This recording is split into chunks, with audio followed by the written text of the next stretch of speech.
Hello friends, welcome to Ganga gopis world. Thumbnail చూస్తేనే మీకు అర్థమైపోయి ఉంటుంది అసలు ఈ వీడియో దేని గురించి అని చెప్పి. సో, చాలామంది ఇన్‌స్టాలో, యూట్యూబ్‌లో అడుగుతున్నారు. సిస్టర్, అసలు మీరు థ్రెడ్ బ్యాంగిల్ బిజినెస్ ఎలా స్టార్ట్ చేశారు? వాటిని ఎలా అమ్ముతున్నారు? మీరు కస్టమర్స్‌ని ఎలా రీచ్ అయ్యారు అని చెప్పి ఇలా చాలా క్వెషన్స్ అడుగుతున్నారు. సో, దాని గురించే ఈ కంప్లీట్ వీడియో. ఈ మాత్రం ఇన్ఫర్మేషన్ చెప్పడానికి కూడా బయట మనీ ఛార్జ్ చేస్తారు. బట్ ఇక్కడ అలా కాదు. జస్ట్ మీరు చేయాల్సింది ఈ వీడియోని ఎండ్ వరకు చూసి లైక్ చేసి, ఈ వీడియో మీకు వర్త్ అనిపించిందా లేదా అని చెప్పి కామెంట్‌లో చెప్పండి చాలు. సో, చాలామందికి ఎక్కువగా ఉన్న డౌట్ ఏంటంటే, అసలు నేను ఈ బిజినెస్‌లోకి ఎలా వచ్చాను అని చెప్పి చాలామంది అడుగుతున్నారు. అసలు నేను ఎలా వచ్చాను అనేది ఆల్రెడీ నేను ఒక రీల్‌లో పెట్టాను కూడా. ఈవెన్ యూట్యూబ్‌లో కూడా ఒక షార్ట్ ఉంటుంది. స్టార్టింగ్‌లో అయితే నేను cooking videos and craft videos చేసేది. బట్ దానివల్ల ఎలాంటి రీచ్ లేదు. స్టార్టింగ్‌లో కుకింగ్ వీడియోస్, క్రాఫ్ట్ వీడియోస్ నుంచి నాకు ఎలాంటి రీచ్ రాలేదు. ఇలా కాకుండా ఇంకేమన్నా కొత్తగా చేద్దాము అని చెప్పి ఇయర్ రింగ్స్ చేయడం స్టార్ట్ చేశా. నేను చేసిన ఇయర్ రింగ్సే మీషోలో కూడా అప్‌లోడ్ చేస్తే ఇన్వెస్ట్‌మెంట్ కూడా తగ్గుతుంది కదా అని చెప్పి అలా కూడా స్టార్ట్ చేశా. బట్ ఇయర్ రింగ్స్ నుంచి కూడా ఎలాంటి రీచ్ రాలేదు. అలా మెల్లమెల్లగా నేను ఈ థ్రెడ్ బ్యాంగిల్ బిజినెస్‌లోకి అడుగుపెట్టాను. సో, స్టార్టింగ్‌లో మాత్రం ఎలాంటి వ్యూస్ గానీ, రీచ్ గానీ, కస్టమర్స్ నుంచి ఎలాంటి రెస్పాన్స్ వచ్చేది కాదు. ఇలా అయితే కాదు అని జెప్పి మెల్లగా ఒక సిమ్ కార్డ్ అయితే తీసుకున్నాను. Business purpose only. Thread bangle business కోసం అని చెప్పి సిమ్ కార్డ్ తీసుకుందాం అని జెప్పి తీసుకొని ఒక నంబరు తీసుకున్నాను. ఇంకా అదే నంబర్‌ని నేను చేసిన డిజైన్స్‌లో, వీడియోస్‌లో పెట్టేది. అలా స్టార్ట్ అయిన బిజినెసే ఈ థ్రెడ్ బ్యాంగిల్ బిజినెసు. సో, స్టార్టింగ్‌లో కూడా ఎలాంటి వ్యూస్ అనేది రాలేదు థ్రెడ్ బ్యాంగిల్ బిజినెస్‌కి కూడా. ఈ థ్రెడ్ బ్యాంగిల్ బిజినెస్ స్టార్ట్ చేసినప్పుడు నేనైతే కంప్లీట్‌గా జీరో నాలెడ్జ్‌తోని ఇందులో అడుగుపెట్టాను. ఎలాంటి ఇన్ఫర్మేషన్ నాకు తెలియదు. అసలు మెటీరియల్స్ ఎక్కడ కొనాలి? ఎలా? ఏం చేయాలి? అని చెప్పి ఏమీ తెలియవండి. నేను ఇవన్నీ కూడా యూట్యూబ్ నుంచే నేర్చుకున్నాను. ఎక్కడ ఎలాంటి కోర్స్ కూడా తీసుకోలేదు. అసలు కోర్సు విషయం గురించి నన్నడిగితే అది వేస్ట్ ఆఫ్ టైమ్ అనే చెప్తానండి. మీరు యూట్యూబ్‌లో వెళ్లి సెర్చ్ చేయండి. చాలా చాలా వీడియోస్ ఉంటాయి. అసలు బ్యాంగిల్‌కి థ్రెడ్ వర్క్ ఎలా చేయాలి? సారీ పిన్స్‌కి, ఇట్లా క్లిప్స్‌కి, హెయిర్ బ్యాండ్స్‌కి అన్నిటికి ఎలా థ్రెడ్ వర్క్ చేయాలి? ఎట్లా చేయాలి? అన్ని ఇన్ఫర్మేషన్ కంప్లీట్‌గా ఉంటుంది. అనవసరంగా మనీ పెట్టి కోర్స్ తీసుకోవడం అనేది అది money waste, waste of time అనే చెప్తాను నేను. ఆ మనీతోనే ఎంతో కొంత మెటీరియల్స్ కొనుక్కొనొచ్చి స్టార్ట్ చేస్తే బాగుంటుంది అనేది నా ప్లాను. సో, నేను స్టార్ట్ చేసినప్పుడు కూడా ఎలా మనీ కూడా ఎక్కువ ఏం పెట్టలేదండి. నార్మల్‌గా క్యాజువల్‌గా నేను వాడి పాడేసిన బ్యాంగిల్స్ ఉంటాయి గదా! Glass bangles. వాటి మీదనే థ్రెడ్ వ్రాప్ చేసి నార్మల్ కుందన్సే అతికించేదాన్ని. లోకల్ అయితే ఏం దొరుకుతాయో అవి. ఎక్కువ కలర్స్ కూడా ఏమి యూజ్ చేయలేదు. మీరు స్టార్టింగ్‌లో చూడండి. అసలు నార్మల్‌గానే ఉంటాయి నా వీడియోసు. ఇప్పుడిప్పుడే బిజినెస్ స్టార్ట్ చేద్దాము అని అనుకునే వాళ్ళు మాత్రం అనవసరంగా మెటీరియల్స్‌కి మాత్రం మనీ వేస్ట్ చేయకండి. మీ దగ్గర ఉండే ఓల్డ్ బ్యాంగిల్స్ ఏమన్నా ఉంటే వాటి మీదనే ట్రై చేసి డిజైన్స్ పెట్టండి చాలు. అవి పెట్టేటప్పుడు ఒక ఫోను నంబర్ అయితే మస్ట్ అండ్ షుడ్. ఎందుకంటే యూట్యూబ్‌లో గానీ, ఇన్‌స్టాలో గానీ మనము వీడియోస్ అప్‌లోడ్ చేసేటప్పుడు ఒకవేళ ఆ వీడియోకి మంచి రీచే వచ్చిందనుకోండి, ఆ నంబర్ చూసి మనకి కస్టమర్స్ కాంటాక్ట్ అవుతారు. సో, కస్టమర్ ఎలా రీచ్ అవ్వాలి కస్టమర్‌కి అనేది ఇదేనండి మార్గం. ఇంకా వేరేదైతే నేను వేరే విధంగా ఏం ట్రై చేయలేదు. జస్ట్ వీడియోస్ పెట్టేటప్పుడు నంబర్ పెట్టేసేది అక్కడనే. ఇంకా ఆ నంబర్ చూసే కస్టమర్స్ నా వరకు రీచ్ అయ్యేది. ఇట్లా మెసేజ్ చేసేవాళ్ళు వాట్సాప్‌లో. ఇట్లా కావాలి అని జెప్పి. సో, మీరు కూడా నార్మల్‌గా ఎలాంటి ఇన్వెస్ట్‌మెంట్ అనవసరంగా మనీ ఖర్చు లేకుండా సో, ఇంట్లో ఉన్న వాటితోనే ట్రై చేయండి. లోకల్‌లో దొరికే నార్మల్ కుందన్సే యూజ్ చేయండి. కావాలనుకుంటే ప్రింట్రెస్ట్‌లో చాలా డిజైన్స్ ఒస్తాయి. అవే ఒక స్టోరీలాగా గాని, లేదంటే నార్మల్‌గా ఆ ఫోటోస్ పెట్టి ఒక రీల్‌లాగా క్రియేట్ చేసి మీ ఫోను నంబర్, బిజినెస్ నంబర్ ఇచ్చేసిరనుకోండి. అలా కూడా కస్టమర్స్ ఒస్తారు. సో, తక్కువ అమౌంట్‌తోనే స్టార్ట్ చేయండి. జీరో ఇన్వెస్ట్‌మెంట్‌తోనే స్టార్ట్ చేయండి. కంప్లీట్‌గా జీరో అని ఏముండదు గానీ, ఎంతో కొంత ఖర్చయితే అవుతుంది. సో, నేను స్టార్ట్ చేసింది కూడా అలానేనండి. ఎక్కువ ఏమి పెట్టలేదు. నాకు ఆర్డర్స్ ఎప్పుడైతే రావడం స్టార్ట్ అయిందో, అప్పటినుంచి నేను ఇన్వెస్ట్‌మెంట్ ఎక్కువగా పెట్టడం స్టార్ట్ చేశాను. సో, మీరు కూడా స్టార్టింగ్‌లో ఎక్కువగా ఇన్వెస్ట్‌మెంట్ పెట్టడానికి ట్రై చేయకండి. అసలు జీరో ఇన్వెస్ట్‌మెంట్‌తోనే స్టార్ట్ చేద్దాము అన్నట్టే మైండ్‌లో పెట్టుకొని స్టార్ట్ చేయండి. నార్మల్ కుందన్స్, నార్మల్ రెయిన్ స్టోన్స్ ఇట్లా దొరుకుతాయి కదా! వాటితోనే స్టార్ట్ చేయండి. నార్మల్ డిజైన్సే పెట్టుకోండి. పెద్ద పెద్ద డిజైన్స్ ట్రై చేద్దాం స్టార్టింగ్‌లోనే అని చెప్పి మాత్రం ట్రై చేయకండి. నేను మాత్రం ఇలానే స్టార్ట్ చేశానండి. ఓల్డ్ బ్యాంగిల్సే యూజ్ చేశాను నేను. స్టార్టింగ్‌లో ఎలాంటి ప్లాస్టిక్ బ్యాంగిల్స్ అయితే నేను యూజ్ చేయలేదు. అనవసరంగా ఖర్చెందుకు, మళ్ళీ ఆర్డర్స్ వస్తాయో రావో అనే భయం లోపల ఉండేది. సో, జీరో ఇన్వెస్ట్‌మెంట్‌తో స్టార్ట్ చేయడానికి ట్రై చేయండి. నార్మల్ కుందన్సే యూజ్ చేయండి. లోకల్‌లో దొరికే కుందన్స్ అప్పటి వరకు మాత్రమే, మనకు ఆర్డర్స్ వచ్చే వరకు మాత్రమే ఇలా చేయండి అని చెప్తున్నాను. రా మెటీరియల్స్ ఎక్కడ దొరుకుతాయి, ఏంటి అనేవి కూడా చాలామంది యూట్యూబ్‌లో చాలా వీడియోస్ పెట్టారు. మీరు అనవసరంగా ఎక్కడ దొరుకుతాయి, ఏంటి అని చెప్పి ఎవరిని అడగాల్సిన అవసరమే లేదు.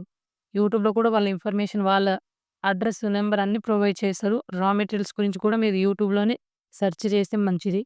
నేను థ్రెడ్ బ్యాంగిల్ బిజినెస్ స్టార్ట్ చేసింది మాత్రం ఇలానేనండి. ఎలాంటి రా మెటీరియల్స్ అయితే నా దగ్గర లేవు. లోకల్‌లో దొరికే వాటితోనే, నా దగ్గరున్న ఓల్డ్ బ్యాంగిల్స్‌తోనే నేను స్టార్ట్ చేశాను. ఐ థింక్ మీకు అర్థమైపోయిందని అనుకుంటున్నాను నేను ఎలా స్టార్ట్ చేశాను అని చెప్పి. ఇంకా వాయిస్ ఓవర్‌లో ఏమన్నా కొంచెం మిస్టేక్‌లున్నా, ఎక్కువ తక్కువలున్నా మాత్రం క్షమించేసేయండి. ఇంక థ్రెడ్ బ్యాంగిల్ బిజినెస్ నేను ఎలా స్టార్ట్ చేశానో కూడా చెప్పాను. అందులోనే మీరు ఎలా స్టార్ట్ చేయాలో కూడా ఆల్మోస్ట్ నేను చెప్పాననే అనుకుంటున్నాను. మీ దగ్గరున్న ఓల్డ్ బ్యాంగిల్స్‌తోనే, లోకల్‌లో దొరికే నార్మల్ కుందన్స్‌తోనే ఫస్ట్ స్టార్ట్ చేయండి. లేదు పెద్ద పెద్ద డిజైన్స్ కూడా అనంటే పింట్రెస్ట్‌లో ఇమేజెస్ ఉంటాయి. అవి మీరు ఒక రీల్ లాగా క్రియేట్ చేసుకొని పెట్టుకొని, ఒక నంబర్ ప్రొవైడ్ చేసేస్తే ఐ థింక్ కస్టమర్స్ అట్లా కూడా మీకు రీచ్ అయ్యే ఛాన్సెస్ ఉంటాయి. అనవసరంగా ఎక్కువ మనీ పెట్టి మెటీరియల్స్ తెప్పించుకొని, అయ్యో! కస్టమర్స్ వస్తలేరు, ఆర్డర్స్ వస్తలేవు అని డిప్రెషన్‌లోకి వెళ్ళడం మాత్రం చేయకండి. ఉన్న వాటితోనే స్టార్ట్ చేయండి. ఖచ్చితంగా సక్సెస్ అవుతుంది. ఏదో ఒక రీల్ ఖచ్చితంగా వైరల్ అవుతుంది. మీకు కస్టమర్స్ కాంటాక్ట్ అవుతారు. ఆర్డర్‌లు తీసుకుంటారు. అంతేకాని అయ్యో! అందరూ ఈ డిజైన్ పెట్టిస్తున్నారు, ఆ డిజైన్ పెట్టిస్తున్నారు, మనం కూడా అలా ట్రై చేద్దాం, మనకు మంచి వ్యూస్ వస్తారేమో, ఆర్డర్స్ వస్తాయేమో అని అనుకోని మాత్రం చేయకండి. ఇది నా హంబుల్ రిక్వెస్ట్. ఉన్న వాటితోనే స్టార్ట్ చేయండి. పింట్రెస్ట్‌లో కూడా చాలా ఇమేజెస్ ఉంటాయి. అవే డౌన్‌లోడ్ చేసుకొని, వాటిని ఒక రీల్ లాగా క్రియేట్ చేసుకొని పెట్టుకోండి. ఎలాంటి ప్రాబ్లమ్ ఉండదు. ఎలా స్టార్ట్ చేయాలి అనేది కూడా ఐ థింక్ నేను క్లారిఫై చేశాను అని అనుకుంటున్నాను. థ్రెడ్ బ్యాంగిల్ బిజినెస్ స్టార్ట్ చేస్తేనే సరిపోదండి. దానికి తగ్గట్టు పేషెన్స్ కూడా అంతే ఉండాలి.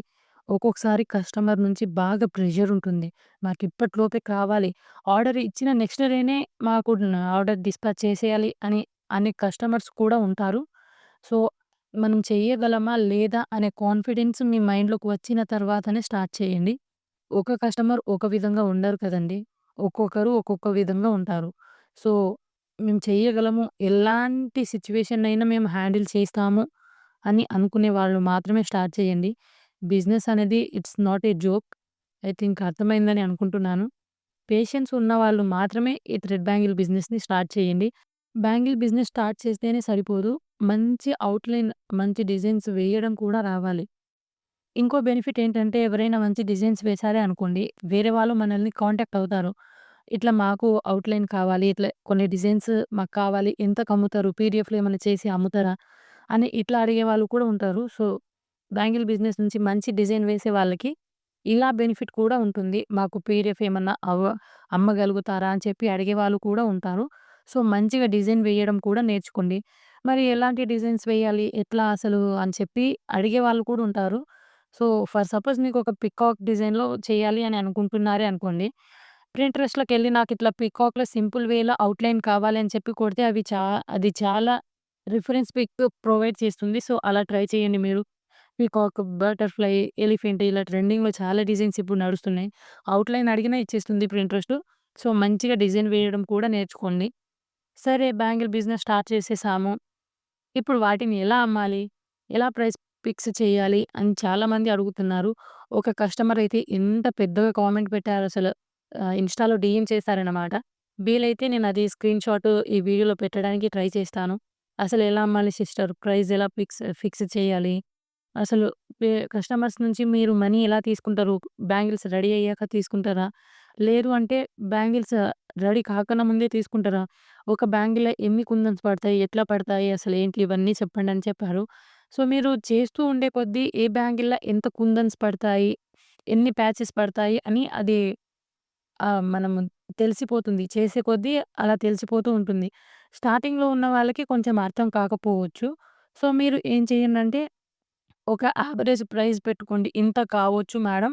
బట్ నేను కన్ఫర్మ్‌గా చెప్పలేను. బ్యాంగిల్స్ రెడీ అయ్యాక చెప్తాను.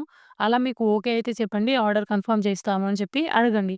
ఒకవేళ కస్టమర్ ఓకే అయితే మీరు బ్యాంగిల్స్ చేసేటప్పుడు ఎంతెంత కుందన్స్ పడుతున్నాయి, ఏంటి అని చెప్పి ఒకసారి అది కాలిక్యులేట్ చేసుకొని పెట్టుకోండి.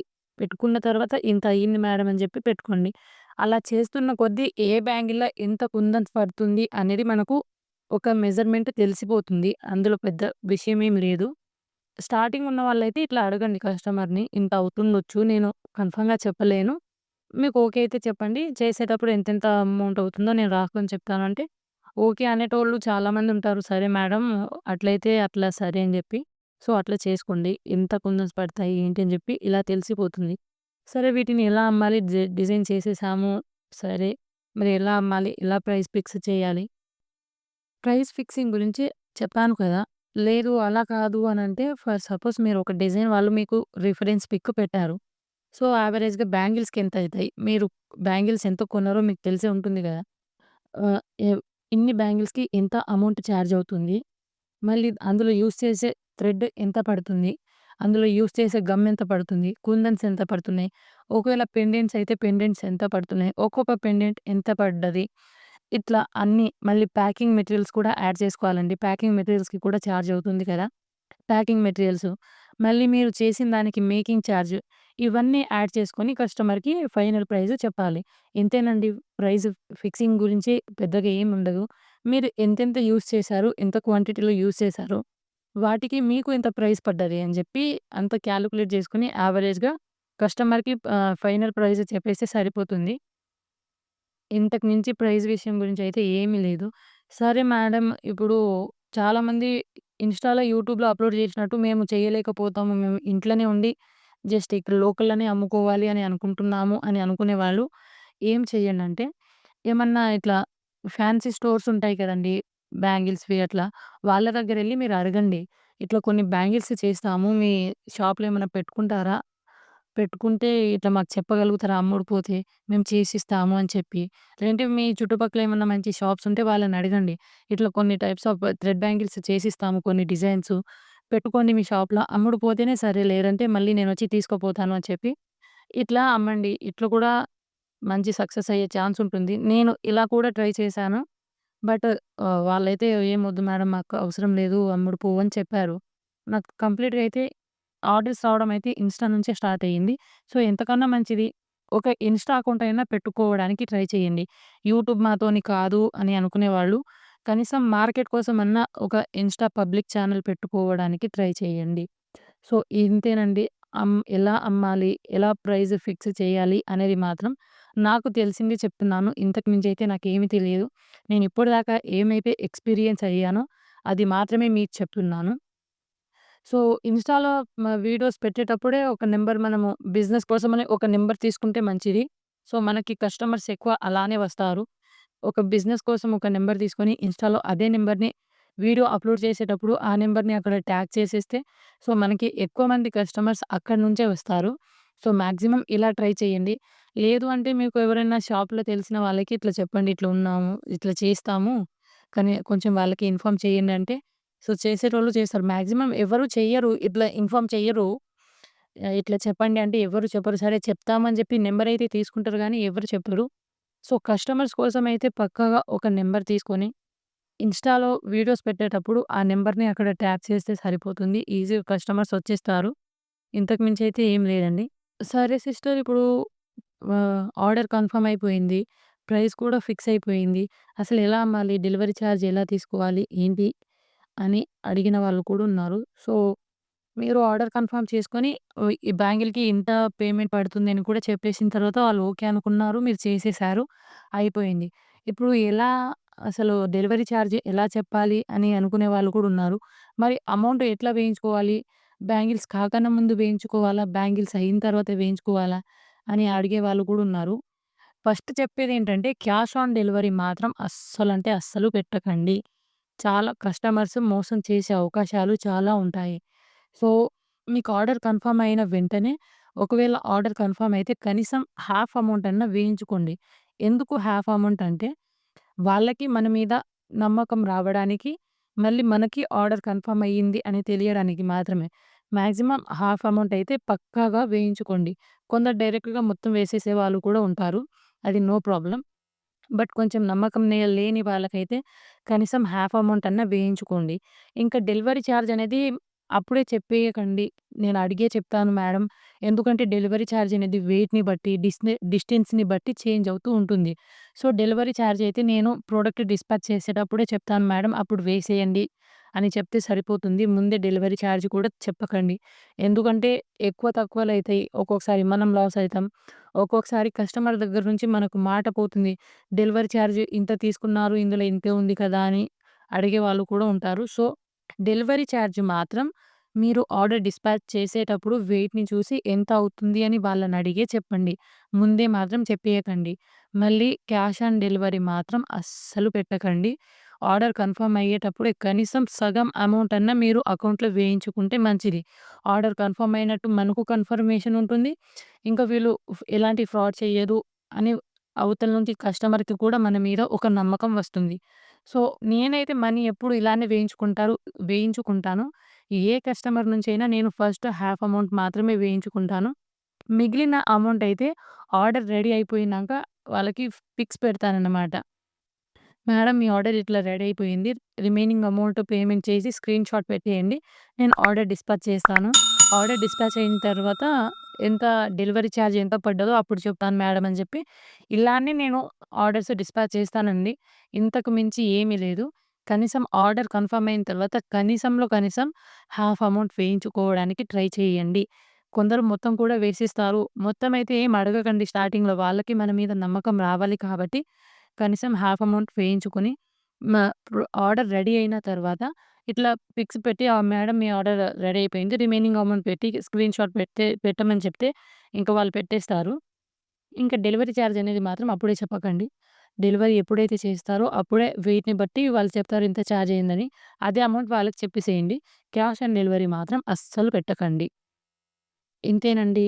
నాకు తెలిసిన థ్రెడ్ బ్యాంగిల్ బిజినెస్ గురించి ఏదైతే నేను ఎక్స్‌పీరియన్స్ అయ్యానో, నేను ఇప్పటికి కూడా ఏ ప్రాసెస్ ఫాలో అవుతున్నానో అదైతే మీకు చెప్పాను. ఏమన్నా వాయిస్ ఓవర్‌లో ఏమన్నా తప్పులుంటే క్షమించేసేయండి. ఇంతేనండి. ఇప్పటిదాకా నేను ఈ థ్రెడ్ బ్యాంగిల్ బిజినెస్‌లో ఎక్స్‌పీరియన్స్ అయ్యింది మొత్తం మీకు చెప్పాను. ఇప్పటికి కూడా స్టిల్ నేను ఇదే ప్రాసెస్ ఫాలో అవుతున్నాను. నాకు తెలిసినంత అయితే చెప్పాను. ఇంకేమన్నా డౌట్స్ ఉంటే అడగండి. మాక్సిమం చెప్పడానికి ట్రై చేస్తాను. నాకు తెలియనివి కూడా తెలుసుకొని చెప్పడానికి ట్రై చేస్తాను. మీరు దానికి నాకు ఒక ఎంకరేజ్‌మెంట్ కోసం వీడియోని ఎండ్ వరకు చూసి, వీడియోకి లైక్ చేసి, ఈ ఇన్ఫర్మేషన్ మీకు వర్త్ అనిపించిందా? లేదా? అని మాత్రం కామెంట్‌లో చెప్పడం మర్చిపోకండి. నా వంతు నేను నా సైడ్ నుంచి ట్రై చేస్తాను మీకు మంచి వేలో ఇన్ఫర్మేషన్ అందియడానికి. సో, మీరు కూడా వీడియోకి లైక్ చేసి, ఛానెల్‌ని సబ్స్క్రైబ్ చేసుకొని, ఇన్ఫర్మేషన్ వర్తా? కాదా? అని కామెంట్‌లో మాత్రం పక్కా చెప్పడం మర్చిపోకండి. ఎందుకంటే మేము ఏ వేలో చెప్తున్నాము, ఎలా చెప్తున్నాము అని మాకు ఒక క్లారిఫికేషన్ కోసం మాత్రమే. సో, నాకు తెలిసిందైతే చెప్పాను. మీకేమన్నా తెలిస్తే కూడా నాతో షేర్ చేసుకోవచ్చు. ఇంకో విషయం ప్రైజ్ పెట్టేటప్పుడు, ఫిక్స్ చేసేటప్పుడు చూసి జాగ్రత్తగా ఫిక్స్ చేయండి. ఎందుకంటే ఫర్ సపోజ్ మనం ఒక కస్టమర్‌కి ఒక ప్రైజ్ చెప్పి ఆర్డర్ వాళ్ళకి ఇచ్చినామనుకోండి. ఆ కస్టమర్ ఏంటంటే అదే ప్రైస్‌కి అలవాటైపోతారన్నమాట.